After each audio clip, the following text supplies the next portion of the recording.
Although she had already discovered her husband's affair, the woman still sweetly called him over for a photo.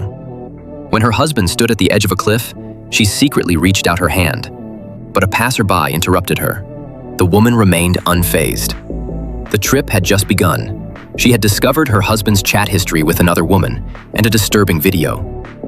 Knowing her husband was cheating, Annie planned this trip with the intention of creating an accident along the way. The opportunity arose again. Annie secretly cut the safety rope of their kayak, and they began their rafting adventure. Her husband was enjoying himself in the rushing river, but the next moment he fell into the water. Annie secretly felt pleased, but just then, a wave hit and she herself was swept into the river. To her surprise, her husband, without hesitation, swam toward her and saved her. That evening, the two of them celebrated surviving the close call.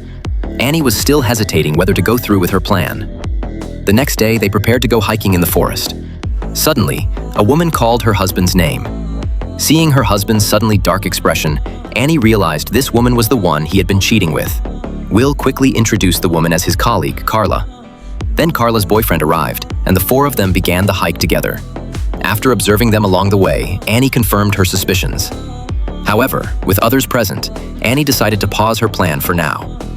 The scenery here was indeed breathtaking. Carla decided to go down to the river to enjoy nature, while Will prepared to check out the nearby area. His eyes, however, were always focused on Carla, which only strengthened Annie's resolve to get rid of her husband. But then, Will accidentally fell into a pit by a tree. Before Annie could react, Carla rushed over in a panic. Thus, the hiking plan was canceled, and the group headed back to the hotel. That evening, Annie drank a bit more and fell into a deep sleep. When she slowly woke up, groggy, she walked to the table and saw Will's phone. The most recent message on it was an appointment to meet Carla by the waterfall at 1 a.m.